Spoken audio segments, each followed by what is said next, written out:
Bună ziua, dragi prieteni! Sunt Olga și vă spun bine ați venit la Secretele Grădinarului. Hristos a înviat! Vă doresc Paște fericit alături de cei dragi, vă doresc multă sănătate, liniște și pace în suflet și în familie. Suntem deja în a doua jumătate a lunii aprilie și imediat vor trece și sărbătorile și va trebui să ne întoarcem la lucrările noastre. Sezonul de grădinărit continuă și în această perioadă primesc multe întrebări legate de acele culturi pe care le putem planta sau semăna în această perioadă. Așadar, v-am pregătit acest material video în care vom vorbi despre aceste culturi. Și începem cu plantatul. Ce putem planta în această perioadă? În această perioadă mai putem planta căpșuni. Căpșunii se pot planta după orice cultură, mai puțin după căpșuni sau după reprezentanții familiei Solanaceae, adică roșii, ardei, vinete, cartofi. Este foarte bine dacă semănăm siderate înainte să plantăm căpșuni. Dar dacă nu am reușit să facem acest lucru, putem semăna siderate concomitent cu plantarea căpșunilor. Cel mai bun siderat pentru căpșuni este cu siguranță muștarul alb. Acesta va menține solul nostru sănătos și va lupta de asemenea cu dăunătorii din sol și ca rezultat căpșunii noștri vor fi mai sănătoși și nu vor fi atacați de dăunătorii din sol. Dacă, de exemplu, știți că deja în solul dumneavoastră sunt dăunători, de exemplu larva cărăbușului de mai, aceasta este foarte periculoasă pentru căpșuni, atunci puteți folosi biopreparate pe bază de metarizium sau pe bază de boveria basiană și udați-vă solul în această perioadă. Aceste preparate deja se pot folosi pentru că solul s-a încălzit și, în general, biopreparatele pe bază de microorganisme se pot folosi. Acele pentru sol se pot folosi atunci când temperatura solului este de la 10 grade în sus, iar pentru stropit, adică dacă le folosim foliar, atunci este important ca temperatura aerului să fie de la 10 grade în sus. Tocmai de aceea, în această perioadă, deja aceste preparate se pot folosi. La plantarea căpșunilor nu uităm să lăsăm distanță de 30-35 de centimetri între plante și 60-70 de centimetri între rânduri. Puteți să plantați câte 2 rânduri pe parcelă și lăsați un spațiu mai mare pentru alee. Și atunci repetați același lucru și pe altă parcelă. Așa o să vă fie mai comod să vă îngrijiți căpșunii. Nu uitați că căpșunii se mulțesc, acest lucru va proteja căpșunii împotriva buruienilor și de asemenea vor menține acel confort hidric în sol și căpșunii nu vor suferi atât de mult atunci când vine perioada călduroasă, dacă este secetă. Știm foarte bine că căpșunii au rădăcinile superficiale și au nevoie de apă. Nu uitați să vă udați căpșunii la timp și cu siguranță să aveți grijă de ei. Atunci când cumpărați căpșunii, nu uitați că este foarte important să cumpărați un material săditor de calitate, tocmai de aceea alegeți acei producători care sunt de încredere, care sunt serioși. Căpșunii trebuie, cu siguranță, calitatea materialului săditor este foarte importantă. Am video despre plantarea și îngrijirea căpșunilor pe tot parcursul sezonului. Vă las linkurile în descriere, puteți vedea toate aceste informații acolo. Acum nu ne vom opri foarte mult la acest subiect. Următoarea cultură pe care o putem planta în această perioadă sunt cartofii. Cartofii se pot planta deja aproape în toate regiunile ale țării. Bănuiesc că și undeva la munte s-a mai încălzit în această perioadă și sperăm că a trecut și pericolul de îngheț. Așa cum am mai vorbit, nu este atât de periculos înghețul care poate veni imediat după plantarea cartofilor, ci înghețul care poate veni atunci când cartofii noștri abia răsar. Atunci plantele sunt tinere, sunt foarte firave și ele pot suferi din cauza înghețului. În această perioadă sperăm că nu vom mai avea surprize neplăcute din partea naturii și deja putem planta cartofii fără frică. La plantarea cartofilor, de asemenea, trebuie să avem grijă și la distanța dintre cartofi. Distanța dintre plante care se lasă este de 30-35 de centimetri, iar între rânduri este în jur de 70 de centimetri. De asemenea, cartofii se mulțesc. Adâncimea la care plantăm cartofii este de 10-15 cm maxim. Nu este nevoie să îngropăm cartofii foarte adânc, pentru că ei vor avea nevoie de mai multă putere ca să răsară. Noi nu dorim să creăm probleme pentru plantele noastre, tocmai de aceea suntem atenți de la bun început. Mulcim cartofii și îi lăsăm să răsară. Cartofii, de asemenea, se pot planta și vara. De exemplu, după ce culegem ceapă, usturoi, mazăre și alte culturi care sunt de regulă se culeg în luna iunie, iulie sau chiar și în august. Pentru că în cazul acesta vom avea recoltă de cartofi în luna octombrie-noiembrie. Foarte mulți grădinari m-au întrebat de unde facem rost de material seditor pe timp de vară, pentru că de regulă în acea perioadă deja avem cartofi noi și cartofi vechi nu se mai găsesc în comerț. Tocmai de aceea, dacă doriți să plantați cartofii dumneavoastră pe timp de vară, atunci vă pregătiți materialul seditor de acum. Acum cumpărați cartofi de sămânță, depozitați cartofii dumneavoastră în lăzi de plastic cu găuri sau în lăzi de carton sau de lemn și le țineți undeva într-un loc răcoros și întunecos. Și în cazul acesta cartofii vor încolți până atunci și vor fi pregătiți pentru plantare. Este foarte simplu, important este să încercați prima dată și să vedeți că într-adevăr este foarte facem o economie de spațiu și atunci spațiul din grădină nu rămâne gol, nu rămâne liber. Și de asemenea, cartofii se pot planta în straturi mobile, cum le spun eu, adică în saci, în lăzi, în butoaie vechi și în alte vase ce aveți dumneavoastră. Important este ca volumul să fie destul de mare, pentru că cartofii într-adevăr au nevoie de un spațiu ca să se dezvolte. Și puteți de asemenea să vedeți această procedură, vă las linkul în descriere, v-am arătat cum plantez eu cartofii în spații, în straturi mobile. Ce putem semăna în această perioadă? Dacă vorbim de culturi de primăvară, să știți că nu este târziu să semănați pătrunjel, morcovi, mărar, măcriș, spanac, ridic de lună și alte culturi, pentru că ele se vor dezvolta mult mai repede în această perioadă.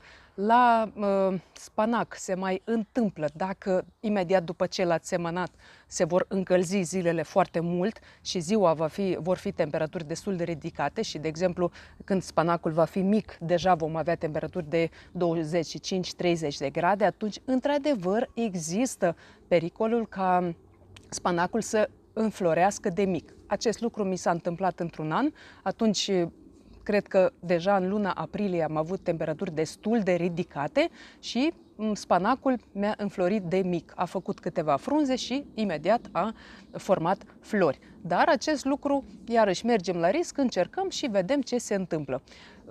Dar important este că nu este târziu să semănăm aceste culturi. Mulți grădinari m-au întrebat aceste lucruri, dacă este târziu, nu este târziu, ce facem, n-am reușit. Iată, puteți să încercați.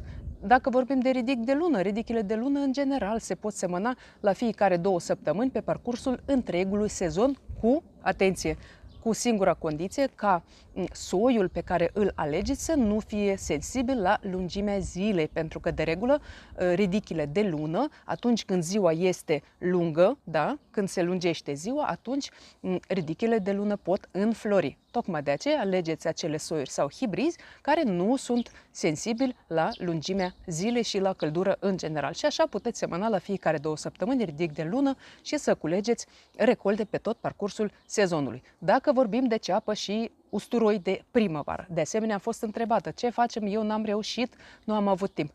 Vă spun din propria experiență, puteți planta arpăgic sau usturoi de primăvară în această perioadă. Nu este târziu. Am făcut acest experiment într-un an, am plantat ceapă și usturoi în luna mai. Nu pentru că nu am reușit, ci pentru că am făcut rost de niște soiuri de care chiar am avut nevoie și am făcut rost de acestea foarte târziu, adică în luna mai.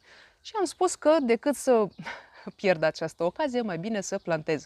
Și am plantat atât ceapă cât și usturoiul de primăvară și să știți că am avut recolte bune, cu singura condiție că imediat se va încălzi afară, deja se încălzește și dacă nu va mai ploua, nu știm ce ne așteaptă, ne arată ploi, dar nu știu sigur dacă vor fi sau nu vor fi aceste ploi și acum, conform prognozei meteo, trebuia să plouă, vedeți că este soare la noi și dacă nu va ploua, atunci solul se va usca, solul se va încălzi și va fi nevoie ca dumneavoastră să udați cât mai bine culturile dumneavoastră de ceapă și de usturoi, pentru că altfel bulbul se va dezvolta foarte slab. Dar noi nu ne dorim acest lucru, noi dorim bulbi de mărimi mari și de asemenea nu uitați să lăsați și spațiu între bulbi și între rânduri. Despre plantarea cepei și a usturului am video, vă las linkurile în descriere, vedeți acolo detalii și de acolo puteți să vă inspirați, mai ales dacă sunteți începători. Ce mai putem semăna în această perioadă? Iată că în această perioadă deja putem semăna sfeclă și mangold. Mulți m-ați întrebat ce înseamnă mangold. Mangold înseamnă sfeclă de frunze. Acum vedeți pe ecran cum arată mangoldul meu, care a fost plantat anul trecut și iată că toată iarna am cules frunzele acestora și am mâncat frunze atât în stare proaspătă cât și în stare gătită și de asemenea mangoldul de culoare verde, având în vedere că frunzele acestuia sunt mai drepte, nu sunt crețe, ele se pot folosi la sarmale și în cazul acesta puteți să le folosiți proaspete ca atare sau puteți să le opăriți înainte. De asemenea, în această perioadă putem semăna fasole. Citiți informațiile de pe ambalaj și vedeți care sunt condițiile pentru semănarea soiului pe care îl aveți dumneavoastră. Sunt anumite soiuri de fasole care sunt mai rezistente la frig, adică atunci când solul nu este atât de cald, și sunt anumite soiuri care trebuie semănate cam în luna mai, pentru că ele nu suportă, dacă solul este rece, atunci există riscul ca ele să nu răsară sau, de exemplu, să înghețe. Dacă vine, de exemplu, dacă pe timp de noapte vin temperaturi mai scăzute, poate soiul nu va rezista la acele temperaturi scăzute. Tocmai de aceea, dacă aveți fasole, citiți informațiile de pe ambalaj și vedeți când se poate semăna soiul pe care îl aveți dumneavoastră. Nu uităm că fasolea se simte bine atât la soare cât și la semi-umbră. Despre acele culturi pe care le putem planta la umbră am un video, puteți să vedeți. Dacă acum începeți să vă organizați grădină, puteți să vedeți acel video și ca să știți exact ce și unde puteți planta, în așa fel încât recoltele să vă bucure și efortul dumneavoastră să fie răsplătit. În această perioadă am fost întrebată dacă putem semăna roșii, ardei și vinete pentru răsaduri. Cu siguranță este o întrebare care trebuie analizată foarte bine, pentru că nu există un răspuns sigur, clar, da sau nu. Dacă vorbim de roșii, în această perioadă se mai pot semăna roșii pentru răsaduri, dar în cazul acesta alegem soiuri timpurii și în cazul acesta și răsadurile vor fi pregătite pentru transplantare mult mai repede, adică după vreo 30 de zile răsadurile vor fi gata de transplantare în grădină. Dacă doriți, puteți să semănați roșii direct în pământ în această perioadă, pentru că deja se poate efectua această procedură. Cu siguranță trebuie să acoperiți cu ceva roșiile dumneavoastră ca ele să fie protejate, mai ales pe timp de noapte când temperaturile mai scad. Ca să semănăm roșiile noastre direct în grădină, trebuie de asemenea să alegem soiuri timpurii și de preferat să alegem acele roșii care au creștere determinată, pentru că în cazul acesta vom obține recoltă mult dorită. Dacă la dumneavoastră toamna este foarte lungă și roșiile pot crește până în mijlocul lunii noiembrie, de exemplu, atunci cu siguranță puteți planta atât roșii timpurii cât și roșii semi-târzii în această perioadă. Nu va fi târziu pentru aceste roșii. Dacă la dumneavoastră este mai rece, atunci optați cu siguranță pentru soiuri timpurii și extra timpurii. Dacă vorbim de ardei, în general pentru ardei este cam târziu, dar iarăși, dacă și la dumneavoastră toamna este lungă, puteți să procedați în felul următor. Semănați liniștiți în această perioadă ardeii dumneavoastră, cu siguranță trebuie neapărat să vă puneți semințele la încolțit în această perioadă, la germinat, pentru că așa le veți grăbi germinarea și cu siguranță veți vedea care sunt acele semințe care sunt viabile și din care cu siguranță vor crește plante. Așa ca să vă ușurați munca. Și atunci semănați ardeii dumneavoastră, să zicem în luna iunie, până la sfârșitul lunii iunie, ei deja vor fi pregătiți pentru transplantare și numai bine că după ce veți culege ceapă sau usturoi sau mazăre, puteți planta ardei. Dacă toamna va fi lungă, atunci cu siguranță veți obține recolte, cred că de 2 ori, da, în 2 valuri, veți obține recolte de ardei. Am procedat exact în acest fel și în luna iunie, chiar la sfârșitul lunii iunie, în 25-26 iunie am plantat ardei și am cules ardei până toamnă târziu, până la sfârșitul lunii noiembrie. Dar atunci Am avut noroc că a fost toamnă lungă. Dacă toamna nu este lungă, cu siguranță este un risc, dar puteți totuși să încercați dacă doriți neapărat să semănați anumite soiuri de ardei. Dacă vorbim de vinete, aici este exact același lucru, având în vedere că perioada de răsad la vinete este 60-80 de zile, este un risc totuși să semănăm vinetele în această perioadă, dar dacă și la dumneavoastră este destul de cald, dacă toamna este lungă, puteți să semănați vinetele în această perioadă, dar să știți de la început că veți obține recolte puțin mai târzii. Dar care este avantajul dacă plantăm ardei, roșii, vinete în luna iunie? Avantajul numărul 1 este că deja pământul cu siguranță este cald. 2. Temperaturile pe timp de noapte nu mai sunt atât de scăzute așa cum se întâmplă în luna mai și ca rezultat, roșiile, ardei și vinetele se vor dezvolta mult mai repede și vor fructifica mult mai devreme decât, adică această perioadă dintre transplantarea lor în grădină și înflorire și fructificare va fi mult mai scurtă decât în mod normal, pentru că noi vom evita acel stres provocat de temperaturi scăzute, mai ales pe timp de noapte. Și iată că am ajuns la culturile noastre cu curbitacee, adică la castraveți, dovleci și alte culturi, pepeni și așa mai departe. Am fost întrebată când începem să semănăm castraveții pentru răsaduri. Având în vedere că perioada la răsad, la castraveți este destul de scurtă, este cuprinsă între 15 și 30 de zile, atunci cu siguranță nu trebuie să ne grăbim cu castraveții și această perioadă este bună ca să semănăm aceste culturi deja pentru răsaduri. Sau dacă solul la dumneavoastră deja s-a încălzit și temperatura solului este de la 15 grade în sus, deja puteți semăna dovlecei sau castraveții direct în grădină și în felul acesta plantele vor fi mult mai sănătoase pentru că rădăcinile nu vor fi deranjate de transplantare. Și atunci când producem răsaduri de aceste culturi, trebuie să știm că alegerea vasului este foarte, foarte importantă. Dacă veți ține dovlecei sau castraveții dumneavoastră timp de 15 zile în acest stadiu de răsad, atunci puteți alege pahare de 200-300 de mililitri. Dacă le veți ține în această stare o perioadă de 20-25 de zile, atunci paharele sau vasele pe care le alegeți trebuie să fie mult mai mari.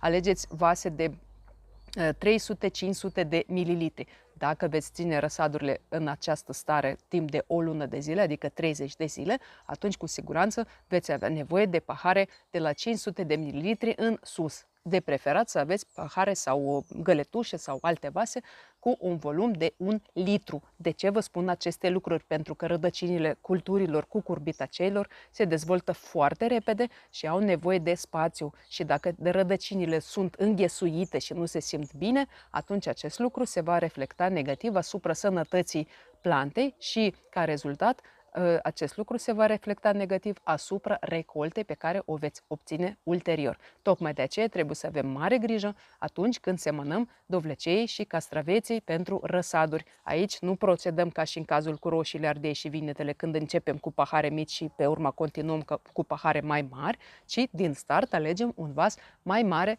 de la bun început. Și nu uităm că substratul pentru castraveți trebuie să fie pregătit de la bun început. Acesta trebuie să fie ușor, permeabil, trebuie să fie bogat în nutrienți de la bun început. Pentru acest lucru puteți adăuga vermicompost sau compost dacă aveți la dumneavoastră în grădină și castraveții așa se vor simți confortabil până la transplantarea lor în grădină. Dragi prieteni, sper că am reușit să vă răspund la întrebările pe care le-am primit în această perioadă. Dacă mai aveți întrebări legate de plantele sau de acele culturi pe care le putem planta sau semăna în această perioadă, vă aștept în comentarii. Lăsați un like la acest video dacă îl considerați util și interesant. Nu uitați să vă abonați la canalul meu, apăsați pe clopoțel și alegeți toate notificările ca să fiți notificați de fiecare dată când apare un video nou. Iar eu vă doresc sănătate, spor în toate și recolte cât mai bogate. La revedere!